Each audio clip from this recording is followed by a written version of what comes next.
Latvijas sabiedrība ir būtībā kliedzošu netaisnību apdedzināta. Līderības problēma šobrīd ir tas, ka līderība ir nodalījusies no garīguma.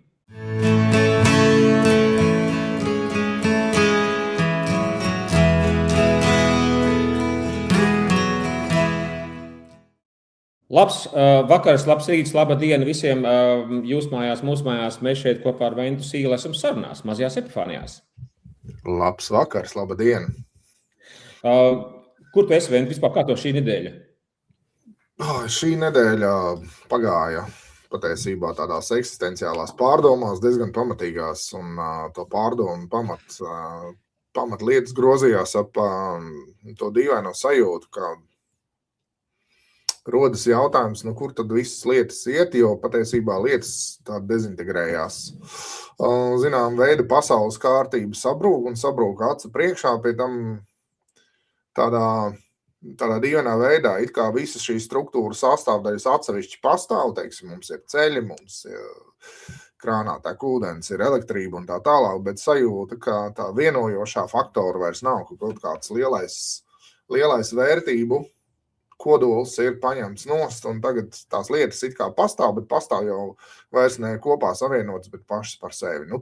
Tādās pārdomās, es nezinu, cik man sakarīgi izdodas to tā izstāstīt, ka, man liekas, jā, kaut kāds centra meklējumos, varbūt, teiksim tā, smaguma centra meklējumos pagāja šīs dienas. Tā skaitā arī saistībā ar šo te kristīgo ideju par nāvi un augšām celšanos, bet tuvāk tai nāvei, tā augšām celšanās tāda vairāk apsolījuma formā, tādā skaistā idejā, ka pat ja viss aizies galīgi grīstē, kaut kas no turienes dzims jauns. Man laikam ir kripatiņi uz to pašu modi, kas tev. Man laikam tas ir kaut kāds jau pusotru mēnesi kopš visu šī Irānas situācija un tā tālāk. Un es negribot tā kā, it kā gribās abstrahēties no tā visa, taču man ir tāda sajūta, ziniet, tā kā šī ēteriskā, ezoteriskā neapliecinātā informācija par pilnmēnešiem, kā pilnmēnesis ietekmē, un ko skolotāji saka, ko zobārs saka, ko ārsts saka, viss pilnmēnesis ietekmē, kā mēs esam tajā kolektīvajā apziņā, un ka tas tiešām mūs šūpo visus. Un mums arī skatāmies tagad ar skolām, kas mācībspējā noteikti, kad arī, man tiešām ir liels tāds pārdzīvojums, ik laikam par skolotājiem, kas skolā notiek. Jo arī bērni šūpojās, vecāki šūpojās, tas viss šūpojiens nāk uz skolu, un tad visi tā vide, kurā atkal bērniem to viņa sajūta par Latviju, par nākotni, un viss tas tiešām tāds sašūpojies no tālāk.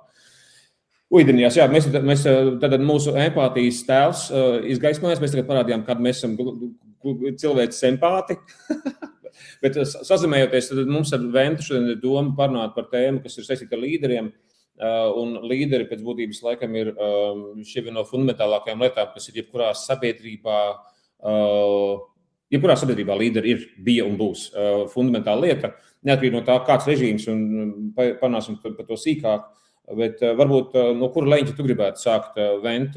Un man ir tikai ļoti vienkārši lieta, ka mēs paiesim gan no tāda teorētiskā, varbūt lidojuma puses, gan arī pamēģināsim sazemēt. Un tajā lidojumā ir ārkārtīgi daudz konceptu, kas ir līderis, un tur ir vēsturiski tūkstošgaļu koncepti un tā tālāk. Tad ir politiskajā jautājumā, kādi tie koncepti ir. Un ir tikpat labi, man ir divi skaisti teicieni par līderiem, ka garīgums sākās no saklātas gultas. Tad tu vari lidot kādos mākņos gribi saklāja gultu. No vienas puses, un no otras puses līderis arī mašīnas šoferis vai autobusu šoferis, kuram es uzticu to, ka viņš aizvedīs. Es vienkārši uzticos šim cilvēkam, ka viņš aizvedīs no A uz B. Un šis ir līderis, un līderis ir tas, kurš virza pasauli un politiku un tā tālāk, un līderis arī tas, kuru mēs uzticamies autobusā kā šoferim vai cilvēkam vienkārši par to, ka man tagad, paldies Rīgas ūdens kompānijas līderiem, ka man šobrīd ūdens krānā ir labs ūdens. Gan no lieliem lidojumiem, gan ļoti praktiskiem lidojumiem, jā. Es jau tev piekrītu, līderis ir persona, kas spēj pirmkārt vadīt sevi un tad ietekmēt zināmas cilvēku grupas locekļu uzvedību, uztveri, motivāciju, un tas viss notiek virzoties uz kopīga mērķa sasniegšanu. Un līdera instrumenti ir viņa autoritāte, viņa spēja komunicēt, sarunāties ar cilvēkiem, un viņa spēja veidot šīs varu kā attiecības, nevis tī varu kā pavēles struktūru, bet varu kā attiecības. Tā būtu tāda diezgan klasiska līderības definīcija, jā, sociālās psiholoģijas kontekstā. Tā, pirmkārt, tātad tas ir cilvēks, kas ietekmē citus, viņu motivāciju virzot uz kopīgu mērķu sasniegšanu. Tas nozīmē, ka šim līderim kā minimums ir skaidrība par to, kur mēs atrodamies, kur tas mērķis atrodamies, un viņam ir kaut kāda izpratne par karti, uz kuras mēs esam novietoti. Un, redzi, tā kā tu sākumā jautāji, ja, kādās pārdomās es te vadīju šīs dienas, tad es vadīju šīs dienas ar sajūtu, ka tā karta kaut kur pazudusi. Tātad pat drīzāk tā, kompass pazudis kaut kur ir. Karte varbūt ir, mēs kaut kādu apkārtni redzam, bet nav skaidrs vispār, kur ir ziemeļi, kur dienvidi, kur rietumi. Un es, teiksim tā, līderi gaidītu primāri šo te izpratni par virzieniem. Jā, par to, ka viņam ir tāds prāta vai sirds kompass, jā, kurā ir atzīmēta šīs te arī vērtības. Viņš zina, ka uz kaut kādām lietām mēs nevaram virzīties, nedrīkstam nonākt šajās situācijās. No otras puses, cikliskums ietver sevī to, ka ik pa brīdim mēs nonākam līdz mērķu krīzē, ja kaut kādai, tādai, ka mēs atkal sākam it kā no nulles. Un man te ir tāda sajūta, ka mums ir nepieciešama līdzīga veida līderība, kas ir bijusi valsts dibināšanas apstākļos, kad viss ir neskaidrs, apkārt ir kari, un kad Latvijas valsts būtībā turās uz ticību šai valstī, ka būtībā nekas cits, ka tie citi parametri nekādi neliecina par to, ka mēs būtu spējīgi tik galā ar sevi šajā politiskajā, valstiskajā nozīmē. Tātad līderis kā valsts vīrs. Tu zini, interesanti šo tagad pārdomājot, mēs arī pirms tam ar Ventu sarakstījāmies par dažām lietām, kas te ir saistībā ar to, ko daži labi filozofi un politiķi ir, vai antropologi, pat teikšu, ja, kaut ko tagad stāstījuši, runājuši par līderībām. Es pateikšu varbūt tādu dīvainu leņķi, par ko mēs neesam runājuši, un šis leņķis ir tāds, ka, ja mēs iedomājamies tādu klišejisko Maslow piramīdu, ja, tad Maslow piramīda pēc būtības viņa, kā tā pasaka, es gribētu cilvēkiem pateikt, ka tagad cilvēks saka, ir ārkārtīgi svarīgi, lai līderis rīkojas saskaņā ar vērtībām, tad es gribu teikt, ka līderis vienmēr rīkojas saskaņā ar vērtībām, jautājums par to, kādas ir šīs vērtības. Un šis ir ārkārtīgi dažreiz ar tādu pilnīgu neizpratni par to, ka mēs izmantojam šādu teicienu par to, ka cilvēkam jārīkojas saskaņā ar vērtībām. Jā, protams, Hitleram bija vērtības, Trumpam šobrīd ir vērtības, Putinam ir vērtības un tā tālāk. Visiem ir vērtības, jautājums tiešām, kādas tās vērtības un vai mēs varam tikt tajā evolūcijas kāpnē nedaudz uz augšu, vai ne? Un man ir dīvaina lieta, es gribu uztvert par vārdu garīgums, uztversim viņu tādā plašākā kontekstā, ka garīgums ir tāds tā kā cilvēcība garīgums sākums, kur tu redzi kopību, kur tu redzi sabiedrisko labumu, kur tu redzi ekosistēmisku domāšanu un tā tālāk. Man liekas, ka līderības problēma šobrīd ir tas, ka līderība ir nodalījusies no garīguma. Un tur ir kaut kas tāds, ka, man liekas, tā viduslaiku vai renesanses apgaismība ir bišķiņ pārprasta, tādā ziņā, ka tajā cīņā ar reliģiju mēs esam aizgājuši projām uz to, ka tikai vienīgi zinātne kaut kā tā tīri mašināli, metriski mēs mēģinām kaut ko izdarīt, bet mums tas ir kaut kā tā garīgā dimensija jāstāj, un tā garīgā dimensija kā cilvēcība par to, ka es kalpoju. Jo atslēgas vārds šī gadījumā, šī ir visvienkāršāko lietu pasaulē par to, ka līderis kalpo. Un es neatceros, kas tas bija, varbūt tu palabos, vai tas bija Jungs. Jungam bija tas sakāmies par to, ka tas, kurš ir slikts kalps, būs slikts vadītājs, slikts līderis. Slikts kalps būs slikts saimnieks. Un šī kalpošanas dimensija vienkārši ir pilnīgi pazudusi. Un, ja tu domājies, ka no vienas puses vecāks ir līderis bērniem, bet viņš kalpo bērniem, vai ne? No vienas puses skolotājs vada klasi, bet viņš kalpo klasē. No vienas puses direktors vada skolu, bet direktors kalpo skolai, tāpēc, ka skolotājs ienāk savu sāpi un direktors kalpo skolotājiem, lai palīdzētu viņam. Un šī brīdī ir aiziet uz to jautājumu, ja mēs pārcēlamies tādu sistēmiskāku, valstiskāku to leņķi, tad lielais izaicinājums ir tajā, ka vai šie cilvēki, kuri tagad konceptuāli domā par politiku vai konceptuāli domā par vadītāju, vai viņš saprot, ka tā ir kalpošana. Tā ir cita attieksme. Es teiktu, ka tā ir pilnīgi cita attieksme, un tu jau paņēmi uzreiz to augstāko raudzi. Ja. varbūt tāpēc, cienījamie klausītāji, atcerieties, jums te darīšana varbūt ar diviem ideālistiem. Mums visu laiku gribas, lai viss ir nevis vienkārši labi, bet vislabākajā iespējamajā veidā, un mēs līdz ar to mēdzam aizsapņoties varbūt, jo skat, kas ir kalpotājs, un kurā brīdī mēs tā pa īstam iemācamies kalpot. Tajā brīdī, kad mēs esam savu dzīves situāciju atrisinājuši līdz brīdim, ka mums nevajag izmantot citu sava labuma gūšanai. Jā, es ar sevi tieku galā. Visos veidos. Es tad jautāju, kā es varu būt noderīgs pārējiem. Un ar to sākās kalpošana. Un ļoti iespējams, ka jā, mēs nemākam kalpot kaut vai paši savam labumam, paši savai integritātei, savam kodolam. Tas, teiksim, psihoterapeitiskā valodā tas būtu tā, ka mēs dzīvojam ne savu dzīvi. Tas ir, mēģinam piepildīt kaut kādas no sabiedrības aizņemtas, bieži vien maldīgas priekšstats par to, kas ir laba dzīve, un aizmirstot par to, ka laba dzīve tas ir īstenot savu patību, pašrealizēties. Un kalpošana, restīvi pašrealizācija caur kalpošanu varētu būt tas augstākā forma, jo pašrealizācijas procesā cilvēks primāri tiek skaidrībā par savu es, par savu personību, par to, kas ir tās dziļie uzdevumi, dzīvi uzdevumi. Un tad iemanto iespēju kļūt noderīgam citiem. Bet man te stāv kabinetā stūri Blumberga kalpotājs, tas saliektais vīriņš, jā, kas ir tajā pazemības pozīcijām, un stāv blakus klienta krēslam, lai es vienmēr atcerētos, ka es esmu šeit priekš viņiem.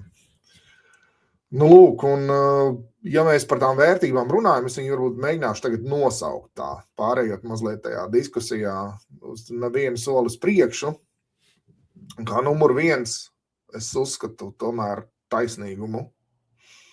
Jo mēs no līdera sagaidām, redz, te tas bibliskais motīvs ieskanās, ka mēs ķēniņu Zālamanu godājam ne tikai tāpēc, ka viņš ir garīgs, redzi, mācītāja motīvs, tātad viņam ir šī garīgā vertikāli, bet viņš ir arī tiesnesis, viņš spriež tiesu, viņš var iztiesāt lietas. Ne tā juridiskā nozīmē, bet rīkoties pēc tiesas un taisnības. Un taisnīguma mums ārkārtīgi pietrūkst. Es teiktu, ka Latvijas sabiedrība ir būtībā kliedzošu netaisnību apdedzināta, kur šīs netaisnības netiek slēptas, un tā varbūt politiskā krīze, neusticība valdībai ir tieši tāda, ka valdība neizskatās, ka strādātu tautas interesēs. Un kāpēc tas ir būtiski? Tāpēc, ka ar to arī mēs ienākam tajā, kāpēc populisms un liberālisms atrodas tagad tādā pamatīgā konkurencē. Kā teica Maks Vēbers, tad mums autoritāte ir, autoritātes tipoloģija viņam ir. Mums ir tradicionāla autoritāte, balstīta tradīcijās, harizmā balstīta autoritāte, un tad ir tā sauktā legāla, racionāla autoritāte.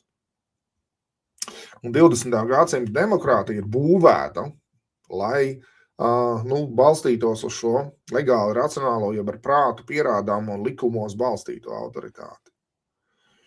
Bet, un te ir tās mīnus, tā ir institucionāla, procedurāla autoritāte. Tur nav svarīgs, teiksim, līdera harizmātiskums tik lielā vērā, kā tas, ka līderis atbalsta noteikumus, pēc kuriem mums būtu jāvadās. Bet populismā mēs atkrītam atpakaļ uz harizmātiskās autoritātes vilinājumu un tradīciju kā visu lietu garantu. Un tas, kas līderības krīzē un populismā, teiksim, uzvaras gājienā nelielajā, kas tagad ir noticis, ir tas, ka neoliberālisms ir aizgājis par tālu, ka cilvēki vienkārši ir sapratuši, elites ir kalpojušas sev. Pašas elites arī šķiet, ka to ir sapratušas, ka viņi zina, ka mēs zinām, ka viņi zina. Ja? Un cilvēki jūt, ka politika viņus vairs nepārstāv. Un te, teiksim, arī šis te Hermaņa piedāvājums trāpa naglai uz galvas. Jā, tieši tā ir tā sajūta. politiķi mūs vairs nepārstāv. Viņi pārstāv visu ko citu, bet ne cilvēkus. Un tas arī rāda šo pieprasījumu pēc populisma, jo ir politiskās reprezentācijas krīze, proti man nav skaidrs, ko pārstāv šie politiķi. Vai mani? Nezinu.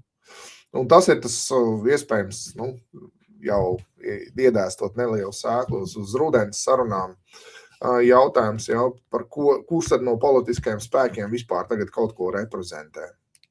Un vai gadījumā politika nav pārvērtusies par reakcijas telpu? Nezinu, Eiropā tā ir reakcija uz globalizāciju, reakcija uz migrāciju, Latvijā tā ir reakcija uz inflāciju, reakcija uz to Ukrainas karu. Un valdība ir valdība nevis tāpēc, ka viņi interesē Latvijas sabiedrības intereses, bet tāpēc, ka viņi kaut kādā pareizā veidā reaģē uz ārējiem izaicinājumiem un ir ārpolitiski varbūt adekvātāka nekā iekšpolitiski. Un te tā līderības krīze ir jautājums par autoritātes transformāciju. Kā mūsdienu politikā mēs varam atgriezties pie adekvātas autoritātes un kas ir jātransformē politiķos, kas ir jāpārveido, lai viņi pārstāvētu mūs. Tātad tu iesāki 27 tēmas, visas viņas man ir ārkārtīgi spēcīgas un svarīgas. Es sāku ar taisnīgumu. Ļoti labi, tāpēc, ka 3 lietas, kas man no tā visi iebalsojās par taisnīgumu. Taisnīgums, tad ir gļēvums vai mugurkauls, 2. jautājums, un 3. jautājums, vai mēs redzam realitāti. Tad par taisnīgumu tēmu es esmu tev rādījis, ir šī Spirit Level grāmata latviski, man liekas, arī paldies tiem, kas iztulkoja un izdeva līmeņu rādes. Šī ir grāmata, kurā ir, ja nemaldos, 200 dažāda veida, tostarp arī metapētījumi par to, kā sociālā vienlīdzība ietekmē sabiedrības. Un šis tātad Gini koeficients, pareizi atceros, bija sociālās vienlīdzības koeficients, kurš pēc būtības attaino to, ka sociālā vienlīdzība ir bāze tam, vai šī valsts un šī valsts politiskā struktūra ir vesela. Es pārfrāzēju. Tad būtība ir tāda, ka ir šis lielais nodalījums starp elitēm un starp pārējiem cilvēkiem. Piemēram, Amerikā viņš ir milzīgs, Anglijā viņš ir milzīgs. Tas nozīmē, ka tas Gini koeficients ir ļoti, ļoti zems. Pretmetām būtu Somija, kur ir spēcīgi vidusšķira, kur nav sociālās nevienlīdzības elementi, Zviedrija, Dānija, Norvēģija un tā tālāk. Latvija ir vairāk uz lejas galu nekā uz kaut kāds vidus lejas gals Eiropas kontekstā. Tad šis ietekmē tādus faktus, tad šī sociālā nevienlīdzība, jo viņi ir augstāk ietekmē šādus faktus kā. Un tās korelācijas ir mistiskas, kā viņas iet, bet viss paliek skaidrs, ka jūs iedomājaties ģimenes kontekstā, ka ģimenē 2 bērniem nepievērš uzmanību un vienam bērnam ļoti pievērš uzmanību. Tad tas aiziet uz to par izglītības stāvokli, par kopējā veselības stāvokli, par tīņu grūtniecību, par tīņu alkohola lietošanu, par noziedzības palielināšanos un tā tālāk. Tur ir kaut kādi 100 šādi parametri, kas plešās ārā kā korelācijas saistībā ar Gini koeficientu, ar šo netaisnības elementu. Un viņš pēc būtības ir šis vārds, kur tu pateici, kas ir tāds sarežģīts vārds, ko gribās uzmanīgi lietot, bet tas ir vārds kliedzošs, tad kliedzoša netaisnība, un kas zīmīgi paradoxālā kārtā viņa ir reāli kliedzoša no vienas puses, no otras puses tur ir tas paradoks ar to, ka šobrīd šo kliedzošumu skaidrs, ka izmanto tie, kas vienkārši vislabāk kliedz, vai ne? Un te mēs aizējām uz to, šī tēmā mēs varam milzīgi daudz tēmas iet iekšā, bet tikai pārējot uz to tavu nākamo tēmu, tur bija jautājums par to, vai mēs redzam realitāti, ka es vienkārši gribu laikam visu laiku pats sev un visiem mums atgādināt, ka mēs neredzam realitāti, vēl jau vairāk kopš 2012. gada, kad sociālai tīkli kļuva par vienu no informācijas avotiem. Līdz ar to tu redzi nevis realitāti, un tas, ko tu redzi, nav nekāda sakara ar realitāti. Man tik paliek mūsu kopējā paziņa, ko es tev nesen ziņoju, ko es tev vakar sūtīju ziņu, viņa stāsta, viņa nav redzējusi par nevienu manu ziņu sociālos tīklos. Nevienu. Viņa ir bijusi lekcijās, mācībās, no tālāk projām viņa pēta tad algoritmus. Tas, ko Zuckerbergs vai Masks vai vēl kaut kāda kēksi sataisa algoritmos, mēs neredzam realitāti. Līdz ar to pēc būtības mēs nekādā veidā nevaram pieņemt secinājumu, lēmumu, ko ievēlēt par cilts vadītāju, ko ievēlēt politikā, jo mēs neredzam realitāti. Un tad šis ir tas paradoks, mēs gribam taisnīgumu, kas prasa ārkārtīgu realitātes redzēšanu, redzēt vājākos, redzēt reālu ainu, vai ne? Mēs viņu neredzam. netiekam pie reālās ainas klāt. Un šis ir tas milzīgais jautājums par to, ka, ja šī civilizācija būs puslīdz vesela, tad kaut kas ar tiem sociālajiem tīkliem tiks radikāli mainīts. Vai nu algoritmi, vai valsts varēs noteikt algoritmus, kādus grib, vai es nezinu kas, bet šobrīd mēs neredzam realitāti. Un šī taisnība, ko tu pieminēji, viņa ir fundamentāla lieta, kas ir nenovērtēta līdz galam. Un tas ir ļoti liels prieks, ka tu tam pieskāries šobrīd. Ārkārtīgi labi. Un tad jautājumā par līderiem, tad kuros līderos ir šis taisnīguma gēns iekšā. Un te es varbūt paprastīšu vēl vienu elementu par empātiju, ka es īsti neticu līderiem, kuri no pudu sāls apēduši. Tad mūsu empātija bāzējās bieži vien tikai uz tas, ka tev caur sāpēm noplēš ārā kaut kāda ziloņa ādas velēna no tevis. Ka no tevis noplēš šo ziloņa ādu, ja mēs iedomājamies Donaldu Trumpu cilvēks, tiešām ar ārkārtīgi zemu, es nezinu, vai kādu pētījumu ir bijuši par viņa empātijas stāvokli, bet unikāla zema empātija šim cilvēkam. Un tur nav attaisnojums, kā, teiksim, Maskam ir attaisnojums, viņa varbūt mentālais stāvoklis, bet Trumps vienkārši, viņš ir cilvēks ar ārkārtīgi zemu empātiju. Līdz ar to sanāk, ja līderis no pudusāls apēdis un to sāpi piedzīvojas, un viņš nezina, ko nozīmē mazais cilvēks, viņš nezina, ko nozīmē viena, otra, trešā sāpe dzīvē, tad viss tas pārējais kļūst vienkārši par performanci. Tā nav palīdzēšana pēc būtības. Un, ja gadījumā kas par to vārdu kalpot, tad angliski ir maigāks vārds to serve. Ja? Vienkārši palīdzēt, nezinu, tā kā ir, es kaut kādā brīdī padodu tev krūzi vai tur vēl kaut ko, vienkārši es palīdzu. Ka mums ir šis tiešām milzīgais jautājums par to, ka līderi bez tā, ka ir piedzīvojuši ļoti daudz grūtības un tā tālāk, viņi nespratīs taisnības sajūtu iespējams. Viņi iespējams ies uz normatīviem aktiem, nevis uz taisnību cilvēcību. Un tur vienkārši tā empātija vai nu būs uzspēlēta, bet nebūs iespējams pēc būtības. Jā, mēs jau te redzam to, ka tā empātija, saprot, es te vēl par nākamo momentu padomāju, ja, ka par to patiesīgumu, jeb realitātes redzēšanu, sauksim to par patiesīgumu, tad mūsu kontekstā, kad būtībā statistika jau ļoti daudz ko saka priekšā. Ka ja tu tādā nozīmē, ka tu esi politiķis, tad izstudē statistiku un tavu lēmumi izriet, vienkārši paskaties, kāds ir tāds un tāds rādītājs, kāds ir tāds un tāds rādītājs. Mums statistika ir diezgan uzticama, mums ir šīs te centrālā statistikas pārvalde, kas ievāc šos te datus. Ar to, protams, piebildījā, ko droši vien klausītāji ļoti grib, lai te pasaka, ka visa statistika, protams, ir relatīva, tas ir zināms vispārinājums, kas attiecināts uz realitāti, jo realitāte ir bezgalīgi daudz sarežģītāka. Bet, ja mēs skaitām mašīnas, tad mēs varam izskaitīt, cik ir mašīna Latvijā piereģistrētas. To mēs varam izdarīt. Un tad, tādā veidā no reģistrētajām lietām mēs varam kaut ko izrēķināt. Lūk, un tātad es teiktu tā, ka politika bieži vien ir, politiķa talants ir spēt neredzēt patiesību, un Trumps šeit ir tāds labs piemērs tam, ka viņš nepārtraukti patiesību pārdefinē. Viņam patiesība ir atkarīga no garastāvokļa. Tāds vēl arī moments, ka viņš ir ne tikai empātijas viņam trūks, bet viņš arī ir ļoti sarežģītās attiecībās ar patiesību un faktiem.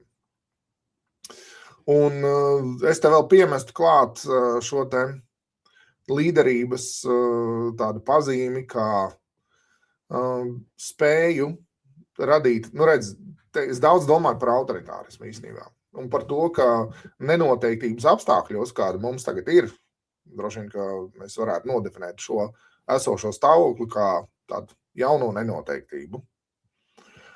Tad nenoteiktības apstākļos ļoti gribas, lai kāds atnāk un zina, saka, ka es zinu, kas jādara, bet manuprāt, šeit mēs sajaucam autoritāru personību ar īstu līderi, jo līderis, ko viņš varētu darīt, viņš varētu radīt apstākļus, kuros mēs varam norientēties kopīgi un kopīgi nodefinēt rezultātu un mērķi un īstenot risinājumus.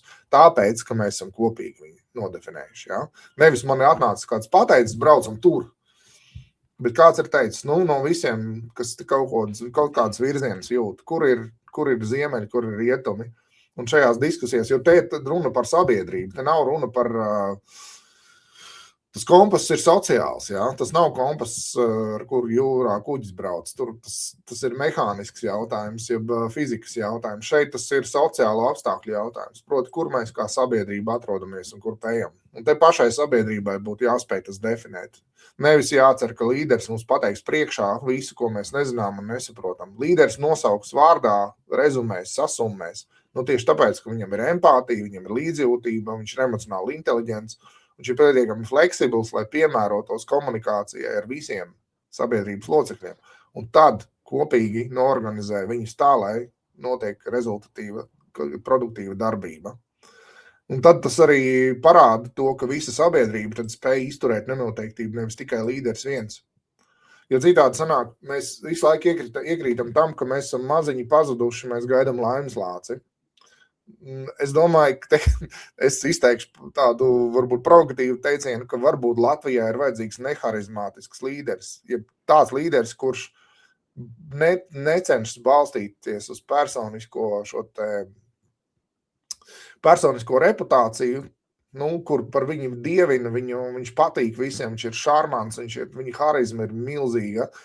Nē, viņa autoritātei būtu jāaiziet no pilnīgi kā cita, no atbildības un no šī taisnīguma. Proti, mēs varam teikt, ka tai harizmai ir jābūt taisnīgai, ar taisnīgumu un patiesīgumu saistītai, nevis ar šo te vēlmi paņemt uz sevi publikas projekcijas, kas bailes un nenoteiktību sajūtu, un tad kompensēt to ar šo te melīgo uzticības solījumu, kad uzticieties man un es jūs izvedīšu no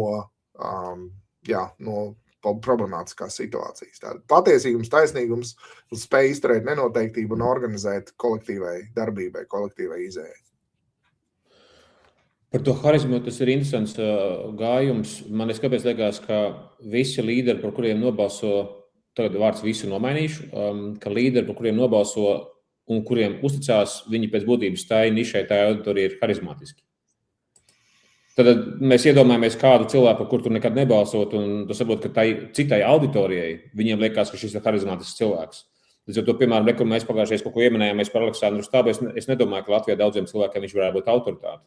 Tad mani fascinē viņa intelekts un tas, ko un kā viņš redz ar vēsturiskiem paradigmām un tā tālāk projām. Bet ļoti daudziem cilvēkiem Latvijā liktos, ka Dievs, kaut kāds tur grāmatas salasījies keks un tā tālāk. Es trivializēju, bet to pašu ideju kā tādu, jā. Un, starp citu, vai nav tā gadījumā, ja mēs aizējam uz tādu jautājumu tiešām par Latvijas situāciju, ka labi, mums te šodien nesanāks laika iet tajos cēlonismos, kāpēc ir šī tēze par to, ka mēs bēgam no, vai cilvēki, un droši vien tavi daudz paziņas ir teikuši, tikai ne politikā un bēg no politika, tā kā no veltes no krusta, un ka tur ir kaut kāda milzīga dziļa trauma, par ko pēc būtības ir jārunā un jāsaprot, kas tas tāds ir, un iespējams tas, ko tu teici par to netaisnīgumu apdedzināšanos, iespējams tur ir kaut kas tajā virzienā. Taču viena dīvaina lieta šobrīd ir tāda, ka atceries, mēs runājām savulaik par to cilts veselību, un man liekas, ka tie ir apstās no tās cilts veselības viedokļa, ka šobrīd tad mēs normāli, man liekas, ka esam ar augstu uzticēšanās to koeficientu, un, ja tu iedomājies Latvijas sākumā, šīs neatkarīgās Latvijas sākumā bija tas, ka ļoti daudz ideālisti iegāja valdībā, un tur bija gan schēmotāji, bēdīgā kārtā, smagi schēmotāji, kas tie, kas iegāja 90. gados politikā ar schēmošanā, viņi aizlauz iespējams tiešām uz 20-30 gadiem šo valsti. Bet ir runa par to, ka šobrīd ir ļoti daudz cilvēku, kas ir politikā kā karjerā bez dzīves garšas, bez dzīves sāpēm, bez šīs pudu sāls apēšanas, kas rada šo empātiju. Un tur ir šī lieta par to, ka tautai ir loģisks stāvoklis, ka mēs uzticamies vadītājiem, tāpēc, ka vadītājs dara savu darbu labākajā veidā. Es uzticos tam šoferim autobusā, kas sēž man priekšā, viņš stūrē, es neiešu un nebakstīšu viņu pēc 3 minūtēm un neprasīšu, kur tu brauc, vai tu normāli brauc. Es uzticos šoferim, kas ir mašīnā pie stūris. Un tas ir tas uzticēšanās kontrakts, ne? Es uzticos tam cilvēkam. Bet šobrīd iespējams tas, ka, un es pateikšu atrautību no realitātes, šobrīd, ka politikā, un es skanu ļoti virspusē vai pat populistiski, bet šobrīd ir tiešām atrautība no realitātes tiem, kas ir šobrīd politikā, un viens piemērs. Tad es neiešu detaļās, es nezinu visas detaļas, bet ir stāsts par to, ka mums bija liels pārdzīvojums par austrumu robežu izbūvēšanu. ilgi nevarēja sakārtot, ilgi nevarēja izdarīt, kas tur ar to austrumu robežu, vēl kaut kas. Es neeju detaļās, tur iespējams ir 157,000 iemesli, kāpēc, kas tur ko tur. Tas, ko es dzirdēju šīs nedēļas laikā, Zviedri tagad izdarījuši bija kaut ko tādu, ka viņi saprata, ir diezgan liela krīze šobrīd ar droniem, un viņi 84 dienu laikā uztaisīja jaunu dronu sistēmu, kas ir antidronu sistēma, 84 dienu laikā. Normāli tie būtu 2, 3, 4 gadi. Un tas, ko viņi pateica, dārgie draugi, Ukraiņa nevar gaidīt, mēs te varam gaidīt, 84 dienu laikā viņi dabūja to rezultātu. Un šis ir tās par to, ka šie cilvēki, kas ir šī procesā, un tur viņus droši vien ierobežo normatīvi akti, viņus ierobežo likumdošanu, viņus ierobežo konstitūciju, viņi nevar tagad 3, 4 kaut ko tur izdarīt, viņi ir dabūjuši 84 dienās gatavu produktu, kas var aizstāvēt cilti. Un te ir jautājums par to, ka, man bija milzīgs pārdzīvums, kas gāja izglītībā. Kā tu vari taisīt vienu projektu, kurš sāksies pēc 2 gadiem izglītībā, ja tu saproti, ka skolotāji ir izdeguši tagad? Ja tu saproti, ka bērni ir mobbingā cieši un taisa traumas uz visu mūžu tagad, kā tu vari uz 2 gadiem, un tagad pēc 2 gadiem varbūt sāksim? Es šo cilvēcisku bišķi nesaprotu. Un es zinu, ka es esmu nepacietīgs, te pašā laikā, ja tiešām mums vajag rekurs Zviedri 84 dienās. Un tas ir stāsts par robežām, tas ir stāsts par jebkādām lietām, kur ir galā cilvēks. Un man tiešām ir sajūta par to, ka tie bērni ir jāglāb izglītības sistēmā šobrīd. Viņi ir jāglāb no tā, ko pieaugušie nav sapratuši, kā tas ir aizgājis, un jāglāb arī skolotāji. Tad realitāte prasa kaut kādu tādu praktisko pielietojumu, lai tu redzi, kur šis ir realizēts. Un skaidrs, ka daudziem tagad Rail Baltica nāks prātā, ka Rail Baltica vispār tas ir, man liekas, arī simptomātiski pazīme vai pareksis un tālāk. Tur ir kaut kas ārkārtīgi atrauc no realitātes, kas ir arī tur ir atsevišķi tēmai, tās ir bailes, vai tas ir cinisms, bet šobrīd ir jautājums par to, kas ir tie līderi, kas veselīgā sabiedrībā varētu būt pie autobusu stūrēšanas, kas tiešām domā par šo sabiedrisko labumu, kas būtu cilvēcīgi, un tur ir tas vārds taisnīgi, jā. Tur ir tas vārds taisnīgi, ko tu saki. Tu iezīmē arī ļoti skaistu tēmu, teiksim, līderis un reakcijas ātrums. Jā, tas... Vai performance ir citu? Piedod, iedomājies, ir reakcijas ātrums, bet reakcijas ātrums, lai uzlabotu bērnam dzīvi, vai sakārtotu robežu, vai nodrošinātu cilts drošību, vai arī reakcijas ātrums performancē. Performance veids Latvijā, piedod, darba grupa, komisija, pētījums, tad tas neko nemaina šim cilvēkam, bet tā ir darba grupa, tas ir reakcijas ātrums, es performēju reakciju, nevis es realizēju to darbu, lai tas palīdzētu ciltīt. Jā, bet tur jau var sajust tās milz bailes vispār pieņemt kādu lēmumu patstāvīgi. Es pieļauju, ka galvenās Latvijas tāda varas funkcionāra bailes ir tas, ka viņš pieņems lēmumu, lēmums var izrādīties nepārāk korekts vai tā tālāk. To var pierādīt, un tad iestātos kaut kāda atbildība. Un no šejienes mums iznāk struktūrāli, sistemātiski bezatbildība, jo es to visu tomēr reducētu. Varbūt es kļūdos, bet man ir sajūta, ka ja cilvēki tiešām uzņemtos atbildību, tā kā atbildību uzņemās, tā kā tu saki, autobusu šoferis, viņš viņu uzņemās, viņam nav variantu. Citādi nevar sēsties pie stūres vispār. Viņam tāpēc nav darba grupas blakus, un tāpēc nav 12 kolektīvu padomdevēji kaut kādi, kas viņam austiņās saka, tu tagad griez pa labi, nē, tagad pa kreisi. Politikā tas, diemžēl, viss ir iespējams, tāpēc, ka mūsu sabiedrība, mums ir ļoti, attiecības starp politiku un sabiedrību arī ir tādas, šo te politisko darbību un sabiedrība ir tādas, ka mēs varam uzdot jautājumu. Cik lielā mērā ikdienas norisēs politika kaut ko regulē. Un mēs redzam, ka neregulē jau nemaz tik daudz. Mēs ar tevi ejam uz darbu, daram savu lietu. Mums neviens nav atsūtījis direktīvu. Tu, Zorgus, dari šitā, tu vien dari šitā. Nedariet tā vai citādāk. Mēs brīvi, varētu pateikt, anarhistiski kustamies pa šo savu sabiedrības telpu, un mums nekas neregulē. Un tad mēs varam jautāt, bet kas tad valdībai ir patiesais uzdevums? Ja? Visu tā politikas zinātne, politikas teorijas ir saistītas ar visu sarunas par liberālismu un anarhiju. Un visu pārējo ir lielais jautājums. Cik daudz regulācijas sabiedrībā ir vajadzīgs, lai neaizsargātie būtu aizsargāti, lai tiesības tiktu ievērotas un lai sabiedrība uzplauktu?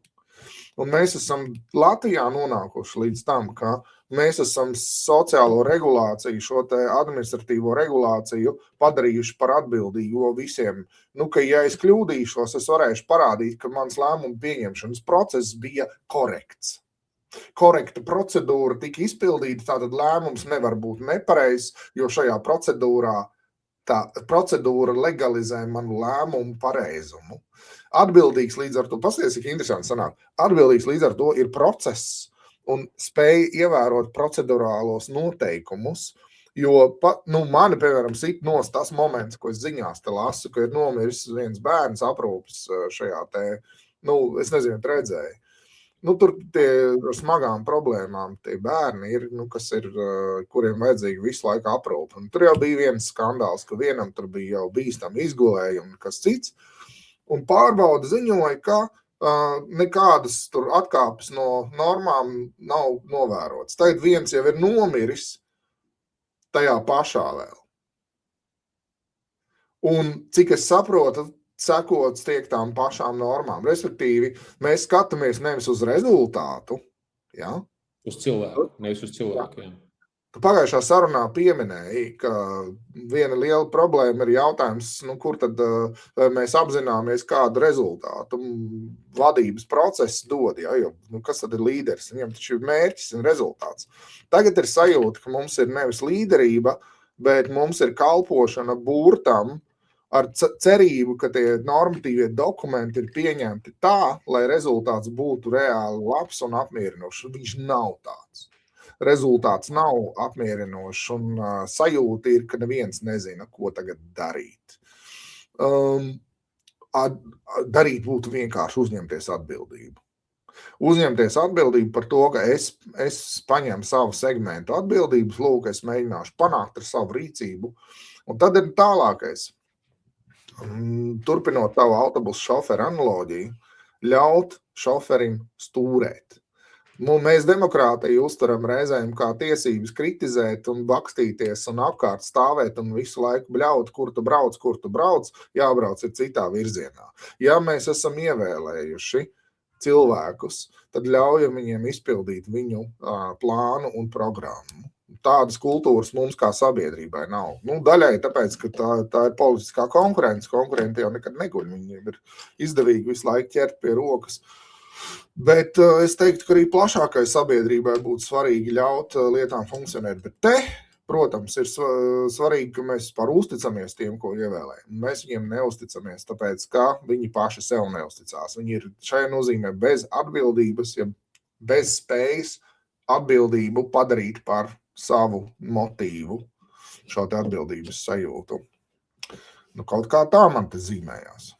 Klausies, es tagad pagriezīšu to pišķiņu ar kājām gaisā un paskaties, kā tev sajūta par šo ir. Tad, manuprāt, viena no tādām arhetipiski spēcīgām liekām ir novedusi pie tā, ko tu saki, ka mēs neusticamies, bet man liekas, ka letiņu bāze ir dziļa uzticēšanās un dziļa vēlme būt vadītiem. Un šis ir viens no tiem dīvainiem piemēriem, ko mēs redzam dziesmu svētkos. Es ik pa laikam esmu apbrīnā, ik pa laikam skatījies uz koriem. Es esmu pats dziedājis korī, un man ir paveicies Valmierā. Bija ļoti labi kori, kur es skolās biju Pietiekļu skolā un Viesurvidu skolā. Un kad skaties uz latvieti, kurš ir korī, un skatās uz diriģenta lūpām un diriģenta roku kustībām un ķermeņa valodu, un ir tā milzīgā tā sekošana līdz, piemēram, dziesmu sāk estrā 13,000 cilvēki, ja? Tur ir kaut kas tāds dziļi arhetipisks par to, ka mēs gribam būt cilvēki, kas uzticās, mēs izbaudam to, ka mēs uzticamies, un mums patīk, ka mūs vada. Dziļi arhetipiski, man liekas, ir tas, ka mēs gribam uzticēties. Un šeit ir tas dīvainais paradoks, man liekas, ka tas ir aizvedis uz to, ka mēs to esam darījuši diezgan akli. Un šī ir tā problēma par to, ka, gluži kā rekur tev mīļais daoisms un man mīļais daoisms ir stāsts par iņaņu, ka mums vajag būt balansā. Tas nozīmē, ka, ja arī, piemēram, tu brauc ar savu zirdziņu un tu uzticies zirdziņam, ka viņš tev aizdīs uz mājām, tomēr ir kaut kādā brīdī varbūt kaut kas tur jāapstāst, kas to zirgu notiek. Un šī ir tāda viena lietām par to, ka mēs esam ārkārtīgi uzticējušies. Un nav bijusi tā sistēma, kā mums var pateikt, klausies, paga. Ok, diriģents tevi diriģē, bet ir jau kaut kādai bišķīt savādākai sistēmai. Jo diriģents, ja cik tas īpatnē nebūtu koru kultūra kā tāda, viņi ir ārkārtīgi hierarhāli. Viņi pēc būtības ir, ne tas, viņi ir struktūrāli tādi dominējuši, matriarchāli, patriarchāli, vienalga kā, bet viņi ir hierarhāli. Un mums patiesībā to prasās, mums to gribās. Taču tagad mēs esam iekrituši tajā hierarhālismā. Tu domā, laikam, hierarhismu? Hierarhismu. Jā, paldies par palabojāt. Paldies par hierarhiju, jā. Mēs iekrītam, viena iemesla dēļ, mēs iekrītam dēļ naivisma. Tad šī ir tāda lieta, kas būtībā ir jāārstē jebkuram cilvēkam, pirms mēs gribam kļūt par pieaugušiem vai vienalga, kā mēs to sauksim par iniciētiem. Mums principā ir milzīgais darbs ar naivismu.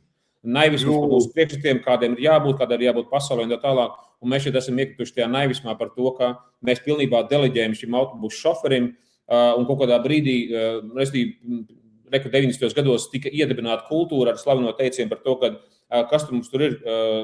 Kas bija tas viens zvans no Aināra toreiz par to, ka ieliec to dumāko, kurš tur neko īsti nezina. Tur bija kaut kāda frāze par to, ka ieliec stulbāko vadītāju, ko tu var ielikt. Un kas principā ir ciltu laušana pēc būtības. Es atvainojos, es tik triviāli žargonāli runāju, bet tas ir manam pārfrāzēts citāts, ja? No kādas no tām toreiz, no tām knapu sarunām, rīdzenes sarunām un tā tālāk. Es runāju par to, ka mēs dziļi gribam uzticēties, bet mums ir jāsaprot, iespējams, ka mums ir tas uzticēšanās režīms jāmaina kā tāds. Un tagad mums pašiem ļoti, ļoti sāp, ka mēs ieraugam šādu naivās uzticēšanās rezultātu, un tad vienkārši vajadzētu būt prātīgiem, tā kā pateikt, bišķi pāršām par strīpu. Tad uzticēšanās ir laba, bet ir jāveido kaut kādas jaunas sistēmas, kā tu var uzticēties, kurā ir viens ļoti vienkārši galamērķis. Galamērķis ir tas, ka tu redzi, tev zināms, gudrs, jaudīgs cilvēks ir iegājis politikā pēc būtības. Man liekas, ka nav cita tāda atskaites sistēma, ka, ja es redzu, šitas ir gudrs čels, viņš iegājis tagad politikā, pēc būtības, tad tas process kaut kā ir izārstējies, izdziedējies, maķenīts. Jo tad ir kaut kas tam līdzīgs, varbūt tur kaut kas veselīgāks parādās. Tu te pieskāries īstenībā ļoti smagai tēmai, par ko jums tur daudz rakstīja. Viņš teica, ka cilvēka tāds dzīves uzdevums ir pamest kolektīvās bezapziņas mātišķo klēpi. Ļoti poētiski tā. Ar to viņš gribēja teikt, ka mūs jau velk atpakaļ tai kolektīvai bezapziņā, un lai man piedod dziesmu svētku organizatori, bet dziedāt kopā, tas ir baudīt kolektīvās bezapziņas šo vienojošo spēku. Tur korists aiziet līdzi lielai tai arhetipālajai sajūtai, ko tu jau pieminēji. Ar dzīvi un ar vadīšanu līderība ir tieši pretēji, ka tās ir centieni nostiprināt šo ego individualitāti. Mana atšķirība, manu spēju saņemt to bezapziņas materiālu un ar to kaut ko izdarīt, jo bezapziņa jau ir noderīga lieta. Tur ļoti daudz, kas mūsu dzīvē nāk, ja, mūsu psihē ieviešās tieši no bezapziņas, un ne jau mēs viņu kaut kā varam atslēgt. Bieži vien psiholoģijā tu skaties un tu redzi, ka cilvēks tikai dažkārt ir apzināts. Tikai dažkārt. Liela daļa mūsu rīcību ir autopilots vai bezapziņa vai vēl kaut kas. Ja? Un tad grieķi saka, kad veido vienkārši derīgu paradumu sistēmu un tad būs laimīgs cilvēks, jo tā būs jau paradums strādās tavā labā. Tad viņu sauc par askēzēm. Tā nozīmē, ka tāda askēze nevis atteikšanās no visa, bet atteikšanās no pārmērībām, pretēji ņemot kaut ko derīgu, kaut ko jēdzīgu. Lūk, bet atpakaļ pie šīs līderības. Jā, es labprāt dotu šādu uzticības kredītu. Politiķi ir pelnījuši to, ka mēs viņiem uzticamies.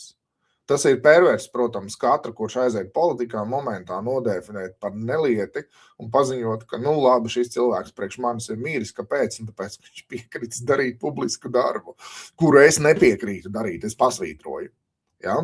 Es teiktu tā, ka politika ir grūta, ja neteikt, gandrīz pati grūtākā situācija tur blakus skolotājiem un ārstiem. Tā ir grūta profesija, to dara patiešām no sirds un pēc būtības, jo tur ir jāiztur spiediens, nešaubīgi. Bet, mums arī pietrūkst varbūt, un to grieķi bija savulaik sapratuši, ka dažas lietas nevar iemācīt kā tikai parādot labu piemēru, dodot foršu modeli. Teiksim, mums ir tas pats Aleksandrs Stubbs, un tad mēs varam viņu paņemt kā modeli, esi kā Stubbs, esi šāda tipa politiķis. Cits starpā iestrunājuši, vienkārši tas ir Somijas prezidents, ja gadījumā kādu varbūt nezinu. Piedod, jā. Ja? Un varbūt tas mums kaut ko parādīs, ja? Jo mums jau ir, mēs jau esam šausmīgi nepiedodoši pēc būtības. Redzi, mēs no vienas puses esam uzticīgi un naivi kā bērni, tam es piekrītu, ka tā vēlētāju uzticība ir kaut kas fantastisks. Tev tikai jāzina, uz kurām pogām nospiest, un cilvēki uzticēsies pilnīgi akli, pilnīgi nepadomājot. Un te es te joprojām par tiem politiķiem, kas arēnā ir 20-30 gadus, man gribas teikt, ka vai tiešām joprojām vēlētājs neredz, ar ko viņam darīšana. Bet tas, lai paliek rudens sarunām, es domāju, ka mēs vēl atgriezīsimies pie jautājuma par to, ievēlēt jaunus vai tos pašus. Ļoti interesants jautājums. Es, protams, vēlētos šai situācijā jaunus. Tas ir mana cerība, bet es viņus neredzu. Un man ir uzticības krīze esošajiem un jaunu nav. Un tad es uzdotu sev pretēju jautājumu. Tad es sev jautātu ko citu. Vai gadījumā tagad nav šo te jāskatās tomēr politikas virzienā uz cilvēkiem, kas runā ne tik daudz ideoloģijas, bet citu parametru virzienā. Skatīsimies, vai tāda tur parādīsies. Nē, katrā ziņā es empatizēju Hermaņa mēģinājumam, bet es esmu ļoti skeptisks par viņa metodēm un visu pārējo. Lai gan var jau būt, ka tur ir viņa partijā daudz citu cilvēku, viņi spēj sev parādīt, ka viņi tieši ir tie jaunā tipa līderi. Ja, šī nekādā gadījumā nav aģitācija par vai pret Hermanu. Es lūdzu to piefiksēt. Jo mums ir vajadzīga brīva diskusija, lai mēs varētu brīvi variēt, šeit fantazēt, būvēt modeļus, jo tas galā ir tas, ko mēs te gribam darīt. Mēs gribam vismaz izmodelēt situācijas. Ja? Jo citādi mums ir būtībā konglomerāts no vecajām partijām, kaut kas no, nezinu, kur mums jāsalībē no tā visa kaut kas funkcionāls, kaut kas darbojošs un tā tālāk, un es nezinu, kā to izdarīt. Tā. Un es teiktu, ka arī jābūt ir kaut kādai līderu migrācijai no citām sfērām. Un tajā nozīmē Hermans ir vismaz mēģinājums to darīt. Tas, vai viņam ir politiskā kompetence, tas ir pilnīgi cits jautājums. Ja? Jo ne visas kompetences, teiksim, māksliniecisko kompetences nevar tiešā veidā pārnest uz politiku. Tas tā nestrādā. Tāpēc tas ir kas mani attur. Jo es laiku prasu sev, klausies, tev vispār ir tā kompetence, par ko tu pats runā? Es tu apraksti šeit dažādas lietas, bet vai tev pašam tas piemīt? Un esot paškritiskam, man jāsaka, nepiemīt gan. Un tas ir mans, teiksim, arguments, ka es zinu, ka es netikšu galā ar uzdevumu. Kāpēc es zinu? Tāpēc, ka man vēl pašam ceļš diezgan tālu ejams. Es tā paškritiski pret sevi izturos. Es nezinu, kāpēc es tā iebraucu šajā, varbūt tu vari kaut kā papildināt, bet es domāju, tā ir svarīga tēma, kur ņemt līderus vispār, līderes izcelsmi, līderu ģenēzi kaut kādā ziņā. Es te minēju vienu variantu, šis te politiskais piemērs. Ņemt foršu piemēru, mēģināt viņu adaptēt. Un tas būtu Somijas prezidents Stubbs. Bet viņš ir klasisks sistēmas produkts. Viņš tur ir ilgu laiku bijis ārlietu ministrijā, pēc tam tur vēl ministrijās. Viņš ir tāds ierēdis. Pēkšņi izrādās, viņš ir kolosāls līderis. Ja? Kas tik to gaidīja? Neviens negaidīja, un pēkšņi šī tāda veiksme. Tā, man liekas, te ir piekrītot tev par šo stāstu par līderiem un jaunie vecie. Tas leņķis ir liels, un es pateikšu no savas pieredzes, ko es redzu, ka izaicinājums ir esošās kultūras, ko es ar to domāju. Tad man ik pa laikam arvien vairāk tagad, kad es man paaicina kādu uzņēmumu vai organizācijas, lai es kaut ko tur palūkoju, kas ar efektivitātēm vai ar darbiem vai ar motivētībām vai ar komunikāciju, kas tur ir, tad es principā aizēju uz vienu jautājumu par pārmaiņu vadību. Tātad pārmaiņu vadību īsais apkopojums ir tas, ka, ja tu gribi jebkādā organizācijā veikt pārmaiņas, ir burtiski sistēmas un metodas, kā to labāk darīt. Es tā kā tu aizvedu savu mašīnu uz autoservisu, čaļiem ir sistēma, kā viņi remontē tavu mašīnu. Viņi netaisa uz buļduju. Viņi neņem vienā dienā no jumta nost, vienā dienā kapot netaisa. Vienkārši viņiem ir kaut kāda sistēma, kā viņi pārtaisa un salabo tavu mašīnu. Un pārmaiņu vadība, change management, es šodien gadījumā pārsvarā izmantoju Koteru 8 soļus, tad tur ir kaut principi, kā tā pārmaiņu vadība notiekās. Un kāpēc es to pārmaiņu vadību pieminu šodien brīdī vienkārši par līderiem Latvijā, jo tas nav tikai par politiku, tas ir arī pašvaldībās, tas ir organizācijās, izglītībā un visur pārējās, ir stāsts par to, ka, ja tu ieliec labu cilvēku sliktā sistēmā, tas labais cilvēks pārņem sliktās sistēmas ieradumus, un viņš, principā, ieiet tās sliktās sistēmas veidnī. Tā sistēma uzvar. Un, ja slikts viduvējs cilvēks ieiet labā sistēmā, tad ir tendence, ka šī labā sistēma, šī kultūra, un tas nozīmē, ka tā būs komunikācija, tas būs atbalsts, tas būs informācijas apmaiņa, tas būs uzticēšanās, tas būs refleksija. Ir kaut kādi mehānismi, kas ir organizācijās kā labi mehānismi, kas arī viduvēji vai sliktu cilvēku pacels uz augšu. Un šobrīd mēs esam šeit, šī situācijā tieši ar Latviju, tas, ka man liekas, ka tiešām mēs esam bijuši nosīt kopš 90. gadiem ar šo ļoti augsto uzticēšanās režīmu. Pēc tam mēs uzzinām, kas tur notiekās. Man viens čoms savulaik teica par to, ja jūs zināt, kas tur notiekās ministra kabinetā, vienkārši tauta būtu šokā. Un tā tālāk, skaidrs, tur lietas ir sakārtojušās, tagad tur ir daudz, un tā tālāk, bet tas ir 90. gados dūli. Un runāt tagad par to, ka es to saprotu, mums šobrīd ir liels jautājums par to, vai mēs varam šo kultūru kā tādu, kas ir valsts pārvaldē, kas ir tāda ierēdniecības miedarbība ar politiķiem, kur ir valsts sekretāri, kur ir parlamentārie sekretāri, tur ir ministrijas un tā tālāk projām, vai šī kultūrā vai var ielikt kā prioritāti cilvēku. Un tas ir tas pilnīgi precīzi tos piemērs, kas ir traģiskā situācija ar to bērniņu, kas tur bija. Tātad, vai tur ir cilvēks, vai tur ir prioritāte cilvēks. Un šis ir tas, man liekas, ka režīms par to, ka tas cilvēks ir pazudis. Un es zinu, ka mēs varam iet no 20 līņķiem, bet es no pārmaiņu vadības viedokļa, man būtu jautājums par kontrolējošām institūcijām.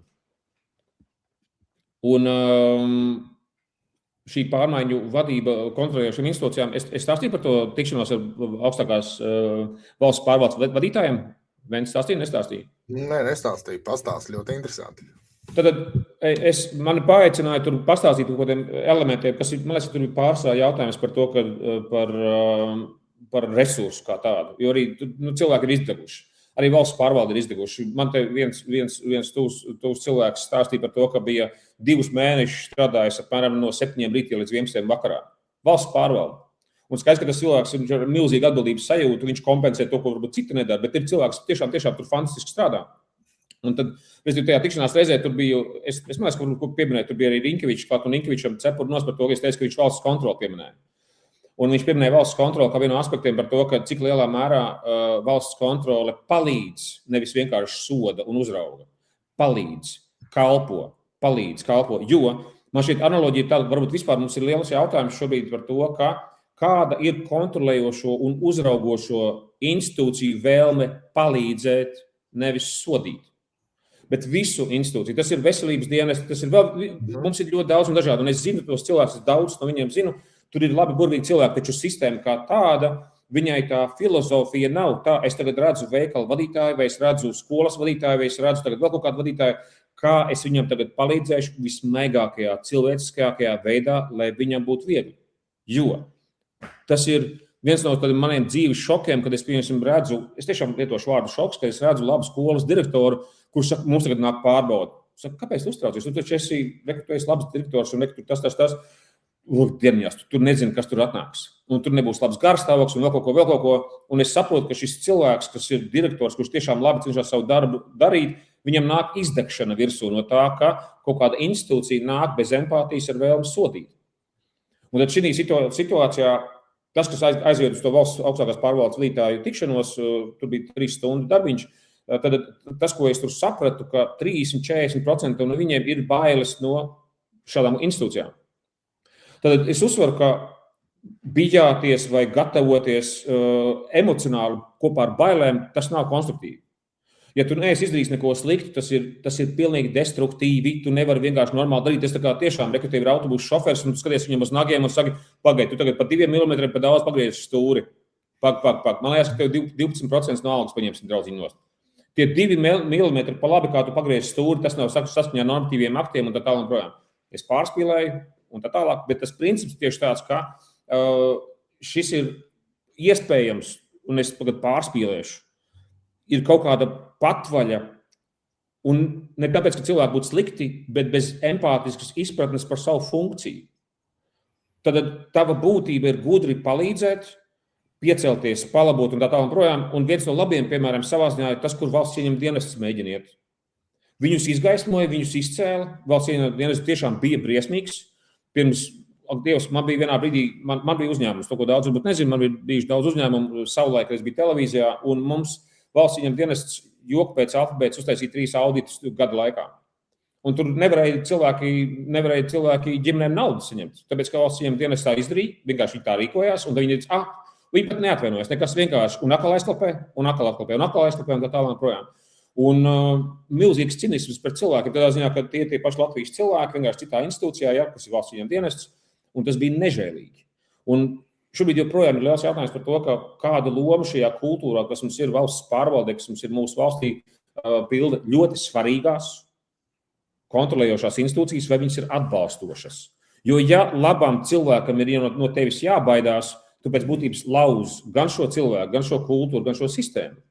Un tad mēs aizējam uz jautājumu par to, vai valsts administrācijas skola kaut ko var darīt, vai valsts kancelē kaut ko var darīt, vai var darīt kaut ko valsts kontrola pati, tāpēc, ka valsts kontrola arī, es īsti nesaprotu viņu juridisko statusu, bet vai viņi ir apmācāmi šajā, vai viņi tiešām var paņemt struktūru kaut kāds mācību process, kas viņus apmāca un izskaidro, ko tas nozīmē, ka es nezinu, laikam es tev neesmu stāstīt par to, ka man bija situācija, kad es izdomāju mācības vienai valsts organizācijai, kurā mēs par summu X, es neatceros, kas tā par summu bija, summu X, mēs iedotu 4 reizes vairāk cilvēkiem mācības, tāpēc, ka tas arī bija labi, tāpēc, ka visi cilts, visi tas organizācija to apgūtu, un tā HR vadītāja tajā organizācijā pateica, zini, nevarēs, kāpēc nevarēs. Mēs 4 reizes iekrumējam naudu.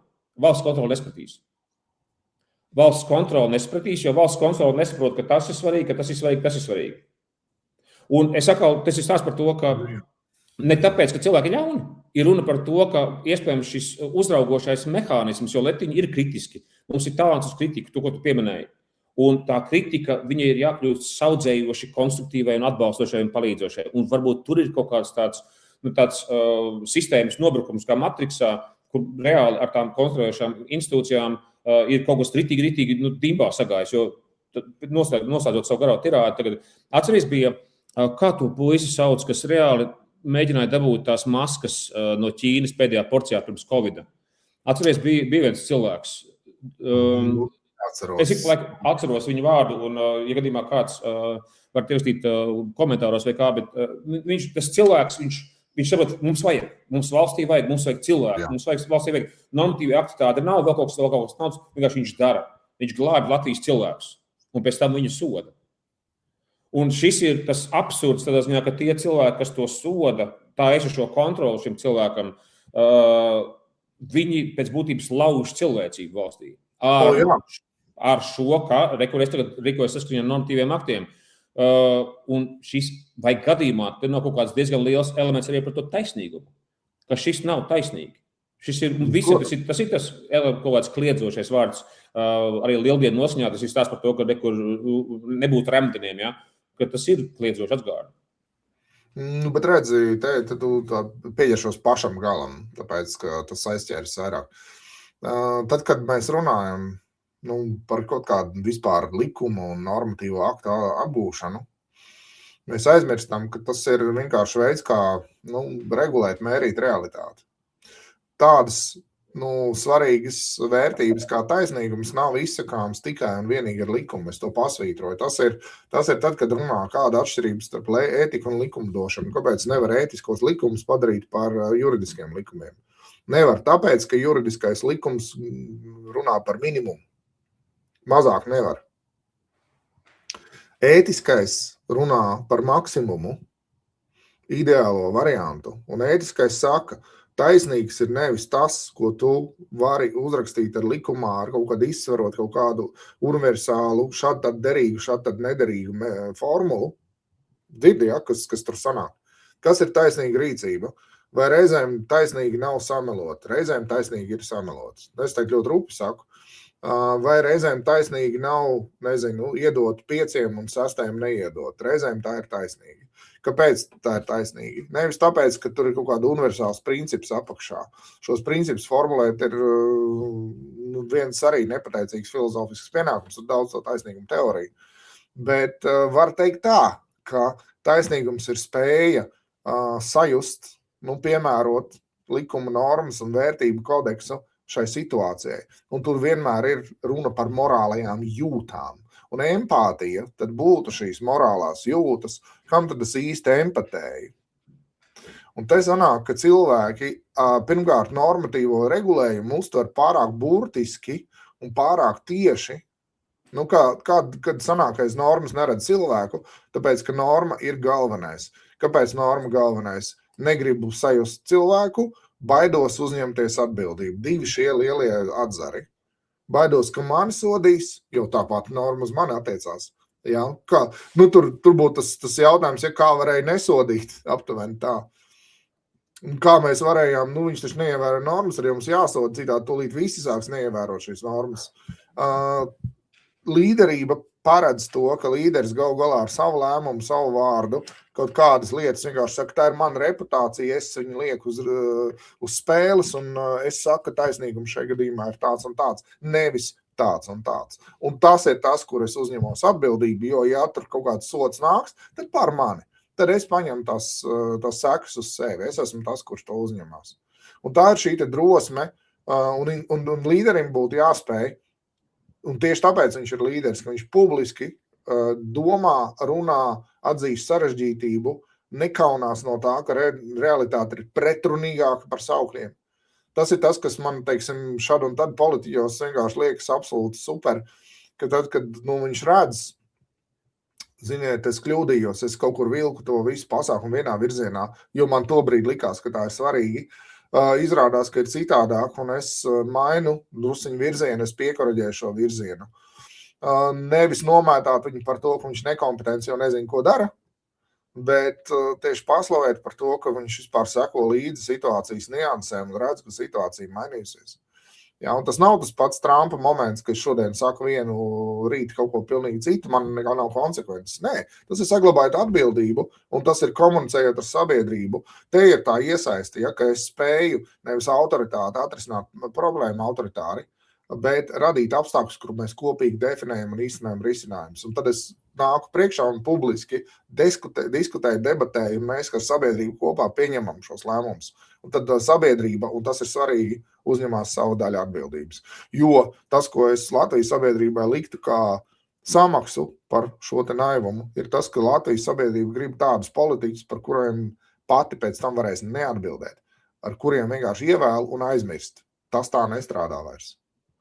Vairs tāda politika nav iespējama, tāda demokrātija nav iespējama. Ievēle un aizmirst, tas ir tieši ceļš uz autoritārismu, jo šī vēlētāja infantilisms un bezatbildība to rada. Un tāpēc mums ir vajadzīgs tas politika kā dialogs, politika kā nepārtraukts sociāls dialogs vieniem ar otriem, reizēm nepiekrītot, reizēm grūti vienojoties, bet līderim tomēr šo dialogu uzturot. Un to varētu gribēt noteikti vairāk Latvijas politikā, ka politiskie līderi ir dialogā ar sabiedrību. Tieši dialogā. Un īpaši ar tiem, kas viņam nepiekrīt. Citu starpā, man liekas, runāju par to dialogu, kā aiziet uz to dialogu, tad, lai būtu dialogā, tev ir jābūt cilvēkam, kurš atrod kopēju valodu. Tas nozīmē, ka viņš saprot to drēbi, viņš saprot to cilvēku, ko viņš runā. Tad mēs aizējam uz to pašu stāstu, kas, man liekas, ir aktuāls, ka vadītājiem ir jābūt pudu sāls apēdušam. Tas nozīmē, ka viņam būs empātija. Šis klasiskais piemērs dažiem cilvēkiem, kā empātija attīstās, es pateikšu vienu banālu, triviālu piemēru, ko laikam lekcijās izmantoju, kāpēc tīņi mēdz būt nežēlīgi, tāpēc, ka viņi nav pārdzīvojuši un piefiksējuši sāpes kaut kādas. Un tad kaut kādā brīdī, piemēram, tu piefiksē sāpes, ka tev sirdsāpes ir par to, ka tev sirdsāķītis, ko tu gribētu, viņš tagad tev neatbild un tev sirdsāpes, tu pēkšņi sāc saprast citus, kuriem sāp arī tāpēc, ka viņiem mīlestībā kaut kas nav sanācis. Bet tieši caur sāpēm tev atverās tā empātija. Un līdz ar to sanāk, tad ir jautājums, man liekas, tas aiziet uz to elementu par to, ka es laikam redzu bišķi savādāk, vai arī mums vajag atsevišķu bišķi ieiet tajā iekšā, ka politika ir un būs gluži kā visas citas jomas, kur mēs deleģēsim atbildības. Man tā liekas, jo es negribu komentēt policijas darbu, es uzticos, ka policija darīs labāko. Es negribēšu komentēt savu zobārstu darbu, paldies Sanitai, viņa darīs labāko. Šī gadījumā arī tas, ka es uzticēšos Evikai Siliņai vai komandu, ka viņi centīsies darīt labāko. Un skaidrs, ka tad ir jautājums vienkārši par to, kas ir tas, kas tur ir nonācis tajā augšā, vai tas ir progresīvie vai jaunā vienotība vai kur cita apvienoties savas un kāds cits partijas. Bet runa par to, ka mēs visi esam tik aizņemti ar saviem darbiņiem, ka pēc būtības tas ir deleģēšanas mehānisms. Un tad man dīvainā kārtā, ja mēs aizējam uz tiem cēlonismiem, man aiziet uz cēlonismiem jautājums par to sistēmu, vai ir iespējams šo sistēmu struktūrāli kaut kā salabot, sakārtot, ka viņi aiziet uz cilvēciskiem KPI vai parametriem. Un otrais elements ir tas, ka tu redzi, šis ir gudrs cilvēks, labi, ka viņš iegājis politikā. Tieši tik vienkārši, tāpēc, ka tu pateici ārkārtīgi skaisti piemēru par to, ka tu nevari visu normatīvos aktos nodefinēt. Man ir viena no dīvainām atskaites sistēmām par to, ka ar cilvēku nevar sastrādāties. Ja viņam visu laiku vajag definēt nosacījumus, dari to, dari šito, nedari šito, mēs taču sarunājam, tas ir tā un tā un tā, un tu raksti cilvēkam bezmazliet sadarbības modeļa konstitūciju. Mēs taču, tā kā, man ir bijis projektu vadītāji kaut kādā brīdī, kas ir parādījušies, un tad, kāpēc, tur taču nevajadzētu, bet nebija uzrakstīts, ka nevajag tā darīt. Es zinu, tur kaut kāda tā ir loģika, kas vienkārši ir loģika, kas vienkārši ir normāla, laba, veselīga intelekta darbība, tev nav visas darbības jāapraksta normatīvi. Tāpēc, ka tu saproti cilvēcīgi, tu vienkārši tas tā kā arī ciltī, mēs mācāmies sociālās prasmes, tu zini, ka nevajag otru grūst, tu esi to saprast, tev nevajag uzrakstīt nosacījumu, nedrīkst grūst otru. Tu saproti to principu. Un šī gadījumā, ja mēs esam sabiedrībā, kurā mums visu vajag reglamentēt, mēs principā pazaudējam iespēju normāli dzīvot, kā cilvēki, kā zīdītāji, es nezinu, kā vēl to varētu nosaukt, vai ne? Un tad mēs iespējams vēl tāds lielais punkts, ko varbūt mums vienkārši atsevišķu sarunu vajag par šiem latviešu arhetipiem, kāda mēs esam, piemēram, kontekstā ar uzticēšanos, kontekstā ar uzticēšanos sevi un citiem un kontekstā ar kritizēšanu, par sevi un citu kritizēšanu.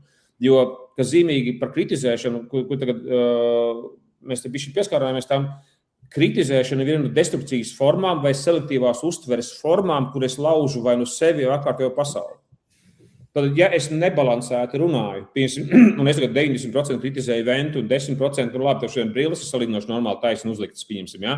Bet es neredzu realitāti, un es esmu destruktīvs gan pret sevi, gan otru. Un letiņiem ir tas jautājums par to kritizēšanu, kaut kur kombinācijā ar milzīgu atbildību un perfekcionismu, un iespējams tas arī kropļo to realitātes sajūtu, kas varbūt tā kā izgaismojās ar mēdījiem. Jo viena lieta, ko es tagad nepateicu, bet dargie mēdīju kolēģi, ar kuriem es kādreiz strādāju kopā, un daudz jūs zinu, un jūs mani varbūt atceraties, ir runa par to, ka, ja jūs zināt, cik ārkārtīgi daudz cilvēku izglītībā baidās no jums, vienkārši paniski baidās, nedodies atbalsts tas raidījums vai šitas raidījums, nedodies viņi par to stāstīs vai šito stāstīs. Tāpēc tur pēc tam knābās deputāti, knābās vecāki un tā tālāk, un skaidrs, ka ir skolās problēmas. Bet nevajadzētu būt bailēm. Un tas ir iespējams tiešām tādā kritikas cilpā, tu kaut kur nonāc, un tad mums ir tā cancel kultūra, iespējams, mums jau ir pirms 20 gadiem sākusies. Amerikā sākās pirms 15 gadiem, varbūt tagad viņi visi rimstās, bet ka mums viņi ir tagad, tur kaut kas ar to arī ar to kritizēšanu, vienkārši saprast apmēram tieši, kur tas sāls, kur tā brūce joprojām ir vaļā, kāpēc tiešām vajag tik ļoti būt pašdestruktīviem. Nu jā, ir ļoti labi, ka mums te ir redzēja kaut kādas tāda arī nesakritība, jo es te tāda ātrā reakcija uz to būtu tāda, es vienkārši uzstājos drusciņi pret mesiānismu politikā, ja, ka nebūs tā, ka teiksim, cilvēks pasludina sev par mesiju, mēs viņu tad akli viņam uzticamies. Nu nē, mums ir jātur viņš aiz kaut kāda tāda... Pilnīgi piekrīt. Tas ir refleksijas elements. Refleksijas elements, jā. No otras puses, protams, ka mēs nevaram dzīvot tik aktīvu politisku dzīvi kā senie grieķi, tā banālā iemesla dēļ, es nezinu, vai es teicu vai nē, bet Grieķijas demokrātijā paslīd garām viena būtiska iezīme. Kāpēc Grieķis ir politiski aktīvs? Viņš no rīta pamostās, ja, viņš pāēd brokastis un viņš iet uz fórumu diskutēt par politiku. Tāpēc, ka viņa vietā strādā vergi. Grieķijas politika. Jā, es domāju, uz kurien tu aizvilksi, klausies, ak, Dievs, cik skaists leņķis. Jā, okay. Un tad sanāk, ja es esmu politiskajās lietās, es esmu aktīvs pilsonis, kurš manā vietā pelnīs šo te naudu iztikai. Nu, ja man ir vergi, tad man par to nav jāuztraucās. Viņi arī ies un tos laukus tur apstrādās un tos olīvas novāks, beigās to maizi izceps. Un es tik atnākšu vakarā un teikšu, cik mēs varēni pielēmām šitādas un tādas lēmumus un dodiet vakariņas. Ja. Nu, re, un demokrātija pieprasa, mūsdienu demokrātija pieprasa laiku un enerģiju, diemžēl. Un cik daudz laika un enerģijas normāli strādājuši cilvēks var veltīt valsts lietām, es nezinu. Es baidos, ka maz, ja viņam ir ģimene un bērni, tad pie tā arī viss apstājas bērni, būtībā paņem lielāko daļu enerģijas. Un tas arī ir viss. Un, tomēr tāpēc mēs meklējam tos politiķus, kuriem varētu vismaz uzticēties. Nu tā, un reiz vai 2 mēnesī iedomāties varbūt par viņiem, varbūt vēl rētāk. Nu, varbūt tas ir tas moments. Bet vēl viena lieta par šo te, par kritizēšanu. Filozofijā ir pamat uzstādījums, ka cilvēkam ir jābūt kritizējumam un jābūt atvērtam kritikai. Jo kritika var izgaismot tavas pozīcijas vājos punktus. Tas, kā mēs reizēm kritiku uztveram, ir saistīts lūk ar ko. Mēs ļoti vāji esam redzējuši pozitīvas kritikas piemērus, maz viņi ir. Un maz ir piemēri, kur cilvēks saka, paldies, ka tu man palavoji. Ja, un tāpēc es novērtēju, ka tu to dari, Zorgos. Tāpēc, ka ja es tevi laboju, tas nav tāpēc, ka es uzreiz pateiktu, tā viss, ko tu saki, ir nepareizi. Vispār man tas patīk. Man tas patīk, tāpēc tu iedomā citus leņķus. Es esmu tev tiešām publiski un es esmu atvērts tam pašam, arī mani var palabot, un es arī varu atzīt, es šito faktu sajaucu, vai tur es kļūdījos. Un es uzskatu, ka tam ir jābūt normālai diskusijas sastāvdaļai, kritizējamība kā pozīcija uzreiz jau, ka tu pieņem, ka tu visu nesaliksi perfekti kopā. Bet tā kritizējamība arī normatīvi tev padara tā. Kā tu vari kritizēt normatīvu? Kāds viņš ir, tāds jāpilda. Jā, tev var nepatikt, jā, tu var tam iebilst, bet normatīvs pieņemts, viss punkts un āmen. Ja viņš ir pieņems neempātisks, tad sanāk, ka, un tā ir tas iemesls, kāpēc es stādu ētiku augstāk par jurisprudenci, lai man piedod visi juristi, bet no tīri analītiskā skata ir jābūt iespēja kritizēt likumi par netaisnīgumu, likumi par neempātiskumu. Likumi ir likumi, ok, viss kārtībā, bet likumam ir jābūt vismaz atvērtam šim skatījumam no empātijas puses. Tāpēc mums ir tiesneši, nevis algoritmi. Vai ne? Tāpēc mums ir dzīves cilvēks, kas tiesu spriež, un ir tie tiesneši biedri un viss pārējais. Mums nav kā Amerikā, kur ir tā žūrija, kas tur sēž, un tad tur ir vesels šovs. Kā to žūriju pārliecināt, ka tas un tas ir tā vai šitā. Bet ir jābūt cilvēkam, jo tā ir cilvēciska lieta spriest taisnību. Tas ir cilvēku uzdevums. Ja mēs atdosim to visu algoritmu rokās, un tad pasties, mēs nonākam apakaļ pie mākslīgā intelekta šitik viltīgā veidā, tad mēs pazaudēsim to būtisko cilvēku. Tas ir, cilvēkam ir jāmokās ētiskās šaubās par savas rīcības pamatojumu un vienlaikus jābūt aktīvi iesaistītam diskusijā par šīs rīcības cilvēcisko pamatu. Un tas ir cilvēks. Viņš vienmēr šaubās, bet viņš vienalga rīkojās. Nevis tāpēc, ka zina labāk, bet tāpēc, ka jūtas un viņas morālās jūtas viņam liek rīkoties tieši šādi. Un es tur neredzu nekādu citu variantu. Tas vienmēr būs tieši tik nestabili, lai cik dīvaini tas neliktos. Šis ir ģeniāli, ko tu pateici, man liekas, attiecībā par to, ka par šo šaubu elementu, ka, kā tu pasaki, arī tev tuvēs, laikam, Hellingers ir stāsts par to, ka pirms tu nenosauc vārdā, tu nevari ar to neko darīt.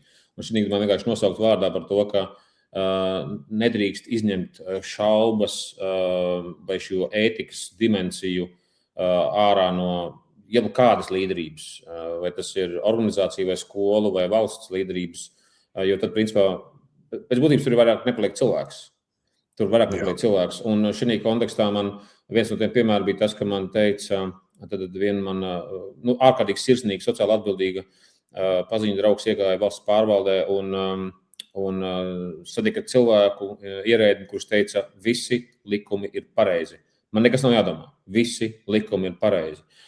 Un tad Viņi zināja, viņi visu kaut kādas tur redzējis arī tās lekcijas, visu kaut ko, ko es tur esmu stāstījis un auļojis. Un man pa laikam lekcijās, kuras dažreiz esmu valsts pārvaldes cilvēkiem, man ir tāds dīvains, sarežģītais stāsts viņiem. Tad es viņiem stāstu par vienu no veiksmīgākajām dzelzceļa operācijām, kas ir civilizācijas vēsturē notikusi, kurā viena valsts netika galā ar ļoti pieaugošu transportu sastrēgumu, kas bija tieši dzelzceļam.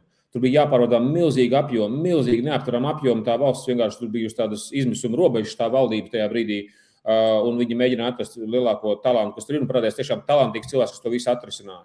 Un tam talantīgiem cilvēkam, kā tu pasaka, ka viņš bija iemācījies ētiku nolikt maļņā. Viņš atrisināja šo ļoti sarežģīto situāciju. Un tas ir, man liekas, Adama Granta grāmatā. Adama Granta, es nezinu, vai mēs esam runājuši par viņu. Adams Grants ir viens no tiem izciliem, tiešām burvīgiem amerikāņu psihologiem ar sarežģītu ētiku pats. Cits starpā, es tev aizsūtīšu pēc tam kaut kādas grāmatu paraugus un tālāk, bet ir runa par to, ka šis cilvēks atrisināja šajā valstī šos ļoti sarežģīto transportu problēmu. Kādu problēmu viņš risināja? Tā bija fašistiskā Vācija, kurā vajadzēja pārvadāt uz koncentrācijas nometnēm cilvēkus. Viņš atrisināja. Viņš ļoti labi, precīzi izpildīja to, tāpēc, ka esošajā varas ietvarā, esošo normatīvo aktu ietvarā, viņš rīkojās pilnīgi precīzi. Plus vēl šī valdība nāca pēc demokrātiskām vēlēšanām, un tā tālāk, tad arī normatīvo aktu ziņā viss bija precīzi, viss bija labi. Un šis tajā brīdī, kad mans draugs tur ieraudzīja šo kolēģi, kurš saka, es ticu visiem, ka visi likumi ir korekti, es saprotu, ka tā ir ļoti ērta pozīcija. Un tā ir apbrīnojami necilvēcīga un ciniska pozīcija, lai cik tas dīvaini nebūtu. Jo tur ir tas paradoks par to, ka mēs gribam būt likuma paklausīgi, un es gribu būt likuma paklausīgs. Tā pašā laikā es gribu, lai tur ir cilvēcība un taisnīgums un ētika iekšā. Un tur ir tas, ka mēs mēģinam izņemt ārā ētiskās šaubas, kaut arī tas nav iespējams, ja mēs gribam palikt dzīvi cilvēki. Jā, un man šim stāstam ir turpinājums. Ja es nemaldos, tas birokrāts bija Eichmanis. Okay. Un ir tāda filozofs Hannah Arendts grāmata Eichmanns Jeruzālemē, kur viņu tiesā. Viņš ir noķerts viņu tiesā. Tā ir daļa vai tā ir filozofe Hannah Arendta brauca tur. Tur bija tā, ka viņi sekoja līdzi tam, arī viņai bija filozofiski interesi, protams, par to, kā tas viss tiek argumentēts. Un tā. Un bija daļa Nirnbergā iztiesāta, bet Eichmann tobrīd nebija noķēruši. Un Eichmanns pēc tam tika atšifrēts, ka viņš tur dzīvo kaut kādā Latīņa Amerikā un slēpjās un tā tālāk. Viņi noķēra. Jeruzālemē sarīkoja tiesas prāvu viņam par godu. Es kaut kad uzrakstīju lekciju, kas saucās ļaunuma psiholoģija vienkārši. Un es tur apskatīju šo te Eichmaņa gadījumu speciāli tādu. Un tad Ārende par viņu saka, ka viņa baisākais, tā viņa īpašība bija tas, ka viņš šķietam nedomāja. Ka tagad tu saki, aprakst to normatīvo situāciju, tad viņi to sauc par nedomāšanu. Es jau nedomāju, ko es tur tajā dzelzceļā vedu, uz kurieni. Es redzu tikai praktisku uzdevumu, tādu un tādu transporta vienību aiztransportēt tur un tur, bet es nedomāju, kas tas ir, ko es daru. Un šī te atruna, bet es tikai pildīju pavēles, ja es tikai pildīju normatīvas, tā ir tā sauktā nacistu atruna. Tā ir iegājusi vēsturē ar šādu te nosaukumu. Angliski tev saka, I was just doing my job. Ja, ka es tikai darīju savu darbu, es nedomāju ne par ko citu. Es vienkārši izpildīju rīkojumus. Ir jādomā, un amerikāņu armijā, lai no šitā izvairītos, viņiem ir baigi viltīgā ideja. Viņi zvēra uzticību nevis prezidentam, viņi zvēra uzticību konstitūcijai. Proti, viņiem ir tiesības nepakļauties pavēlei, kas ir antikonstitucionāli, ko viņi jūt, ka tas nav pareizi. Viņam prezidents dos pavēli, viņš pateiks, ne, ej tur attā vecīt. Šī nav pareizi. Restīvi, viņi var aizsūtīt, teiksim, Ņujorkā šautu uz ielu demonstrāciju, viņš var pateikt, es nešaušu uz amerikāņiem, tev nav tiesība to darīt. Un viņam būs taisnība, viņi nevarēs par to sodīt. Citas starpā Trumpam tagad bija saķeršanās ar vienu to kongresmeni, kurš tieši par šo jautājumu pacēla, ka viņš atgādina visiem zaudātiem, visiem karavīriem amerikāņu, ka viņiem ir tiesības atteikties no prezidenta rīkojumiem. Tā kā šitas moments, ka reizēm ētiskā rīcība paredz pilnīgu normatīvu ignorēšanu un pilnīgi pretēju uzstāšanos pret šiem necilvēcīgiem normatīviem. Bet atkal sajust, kur ir tā situācija, tas ir tik smalki, ja? Jo kā tu saki, mēs bez normatīviem nevaram iztikt, bet zināt, kurā vietā, kad un cik tālu neievērot viņus, tā ir cilvēka ētikas jautājums, cilvēcības jautājums. Un viņš nedefinējams ir, viņi var tikai šādās diskusijās, kāda mums tagad ir, ja, kas ir, mēs jau diskusiju tradīciju īstenojam to pašu, ko sengrieķu filozofi, kur vienkārši sēdēja un sprieda par to, kas ir taisnīgi, kas ir patiesi, kas ir skaisti. Viņi mēģināja tikt skaidrībās tajā savu tā laika priekšstatu ietvaros, ja, un nonāca pie dažādiem interesantiem secinājumiem.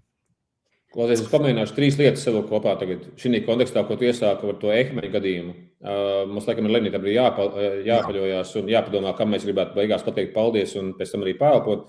Bet viena no lietām, ko es gribu pateikt, tad I was just doing my job, ja piemēram no tās pašas sērijas. Ja atceries, droši vien daudz ir redzējuši Krustāvs filmas Al Pacino un Francis Coppola par mafiju. Un viens no tiem teicieniem, kas viņiem bija nothing personal, just business. Un šī ir ārkārtīgi populāra frāze, ko ik pa laikam, tā kā neapzināti cilvēki vienkārši saka korporācijās, organizācijās, tas nav nekas pret tevi, vienkārši tādu noteikumu. Un šī ir tāda viena no tām lietām par to, ka es dažkārt redzu arī, kā skolu direktori nabagi kaut kādos brīžos. Ir kaut kur tiešām izgudrots kaut kāds normatīvais akts, un to normatīvo aktu radījis cilvēks, kurš nestrādā skolā, viņš nespēj sistēmas un tā un projām. Un tas skolas direktors, viņš grib iedot kaut ko tam bērnam. Viņš grib izdarīt, lai tur tam bērnam tas un tas ir iespējams, bet viņam neļauj tas normatīvais akts. Normatīvais akts neļauj viņam palīdzēt. Un tad ir tas paradoks par to, ka tas ierēdnis, kurš ir izdarījis visu pareizi, uzlicis normatīvo aktu, tā pašā laikā viņš burtiski traucē palīdzēt tam bērnam. Un tad es aizēju uz tādu vienu īpatnēju lietu par to, kas ir izglītības sistēmā, un tie, kas ir domājošie direktori, un Latvijā tiešām daudz tādi ir, viņi sapratīs, par ko es saku.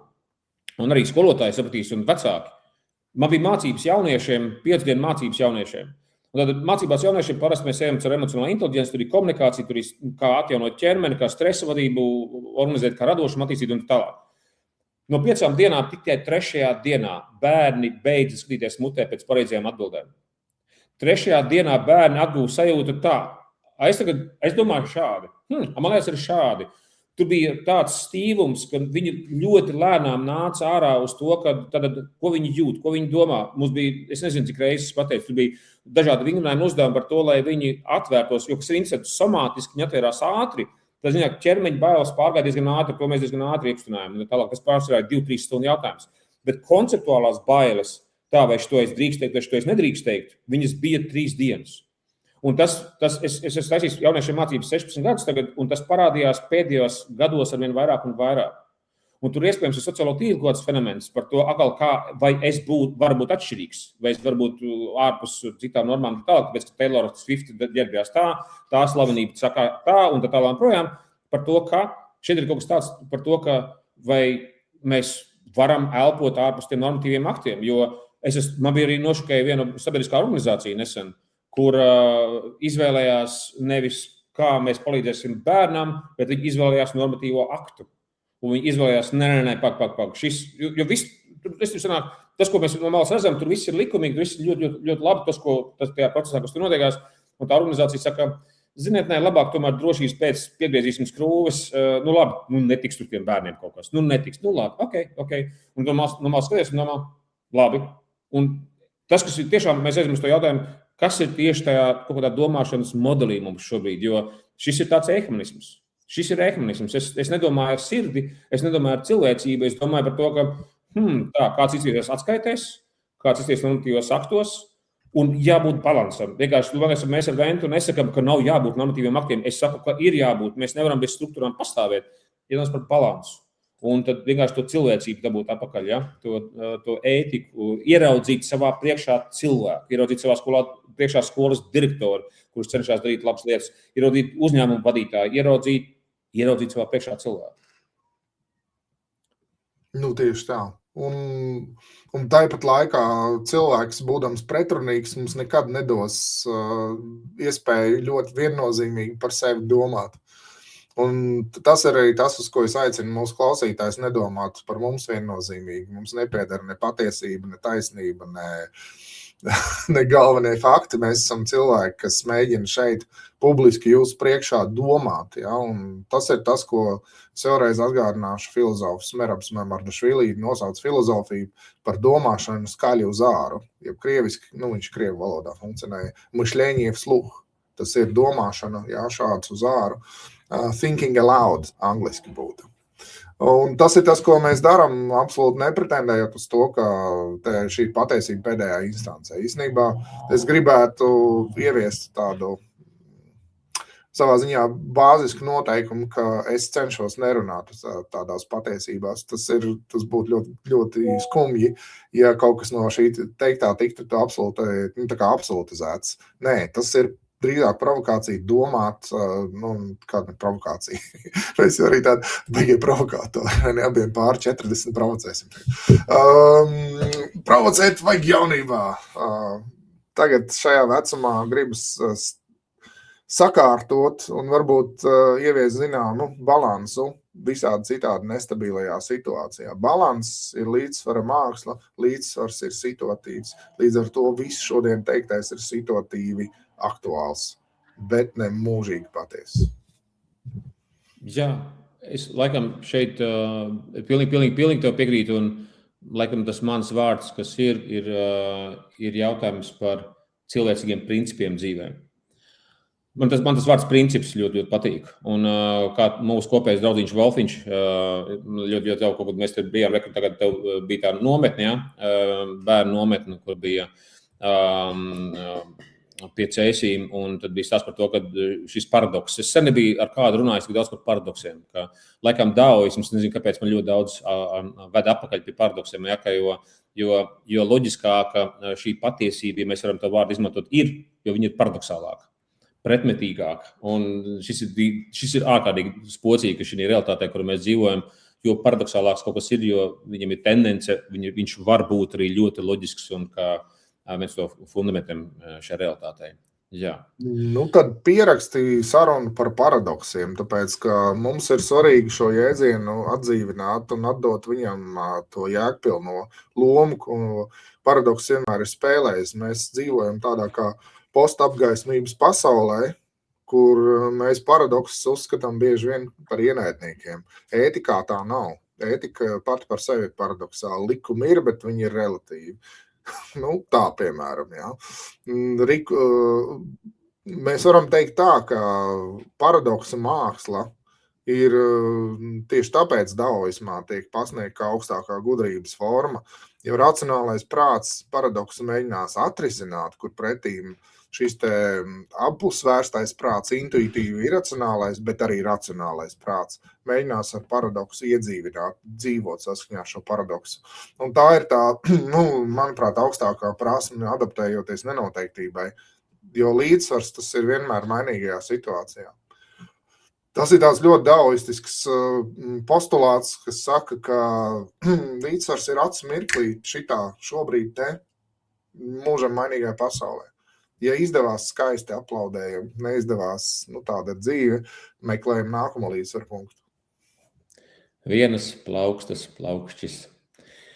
Man sirds dzirdot šo paradoksu izskanējumu un tā tālāk šeit tiešām, tāpēc, ka tagad man ir viens, es to neesmu stāstīt, bet es tikai šeit padalīties, tad man ik pa laikam ir, tad šī ir viena no grāmatiņām, kas ir daoisma grāmatiņa, un es esmu pasācis lasīt angliski, tāpēc vienkārši literatūras klāsts diezgan plaši pieejams, un tālāk šis viens vietnamiešu daoistu meistars, bet nav pat laikam svarīgi, kas kā.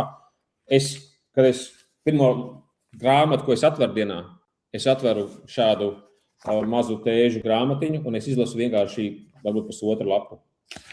Un pusotru lapu es pēc tam varu sēdēt vienkārši stundu. Kādam no malas varbūt liksies, ka es sēžu stundu, bet man nepielēc. Vai man lēnu pielēc. Bet tas ir tik skaisti, ka šeit viss ir stāsts par paradoksiem. Tas ir stāsts par apbrīnojumiem paradoksiem, par to, ka viss, kas ir iekšā, viss ir ārā, ka cilvēki visas būtnes ir savstarpēji saistītas. Un tas ir vienkārši neaptveram, cik loģika ir šī racionālam prātam neloģiskā savā ziņā realitātes struktūra, kādā mēs te esam, kādā mēs te pastāvam. Jā. Es pierakstīju domu par paradoksiem ļoti, ļoti labprāt, un kas varētu būt šeit interesanti kontekstā ar paradoksiem, domāt tieši par to, kā mums iet no praktiskā leņķa. Nevis vienkārši lidot pa debesīm un vienkārši taisīt debesīs visādus skaistus pūķus un zvērus, vai ne, bet vienkārši kā mēs varam sazemēt to, jo paradoks ir tieši tas, ko principā mēs runājām. Ir ētika un ir normatīvais akts, viņiem abiem ir vieta, un kā viņš šos pretmetus savienot savā dzīvē. Vai ne? Nu tā. Jā. Nu, Lenīte, mēs laikam varētu atpaļoties, ja? Šai dienai. Vai tev ir kāds paldies, kam tu varētu pateikt, kas tev tagad nāk prātā?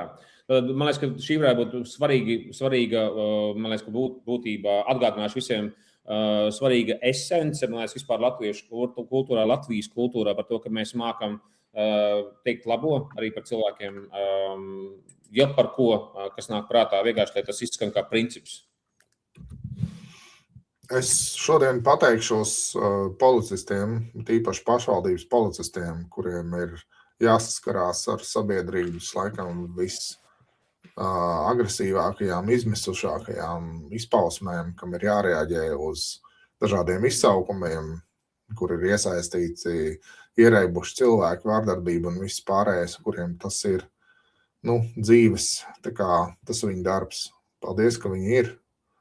Paldies, ka viņi dara savu darbu, jo tas ir viņiem ir uzticēta šī atbildība tik galā ar mūsu sabiedrības ēnas pusi. Tas ir ļoti jaudīgs uzdevums, un tas prasa no cilvēka daudz vairāk nekā mēs it kā varam iedomāties. Pastāvīgi saskarties ar to visu. Paldies policijai, tiesību sargājušajām iestādēm un visiem, kas ar to ir saistīti. Pilnīgi no sirds pievienojos. Tiešām viegli asaru sitārā, tiešām no sirds pievienojās. Un es no savas puses gribu pateikt paldies arī tai jomai, kas ir ārkārtīgi kritizēta, bet paldies tiem cilvēkiem, kuri ir valsts pārvaldē, kuri dara visu iespējamo, kas ir cilvēciski un necilvēciski iespējams, lai saglabātu savu cilvēcību, lai lūkotu par to, ka kaut kas tiek darīts, lai palīdzētu cilvēkam. Kaut kas tiek darīts, lai mazāk laika tiktu citiem ierēģiem, laiks, kur tērēts un patērēts, un lai tilts būtu ātrāk sataisīts, lai bērniem būtu reālāks, labāks mācību programmas, kas viņiem palīdz tikt galā ar stresu, vai skolotājiem uzlabot labbūtību, vai sakārtot ceļus, vai žogus, vai vienalga ko. Tad šī iekšējā vēlme par to, lai Latvija būtu labāka, lai cilvēki kaut ko tiešām iegūst, lai šī mamma, šis tētis, šis bērns, šis cilvēks, lai viņš iegūst šo labumu. Un tas nav vienkārši darbiņš šobrīd. Tiešām ir iespējams, mēs esam tādā ētikas tuksnesī maķenīti. Un ja jūs to ētiku turat un gribat iedzīvināt ar savām sirdīm, es esmu redzējis pa laikam šos ierēģņus, kas ir, un jūs darat milzīgu darbu un lūdzu turpināt darīt un saglabāt savu cilvēcību. Esat cilvēcīgi un Dievs dod, lai Latvijas ierēdniecībā pēc iespējas vairāk ir līderi ar šo sirdi un ētiku, un arī domā par to, kā palīdzēt ciltī un cilvēkiem.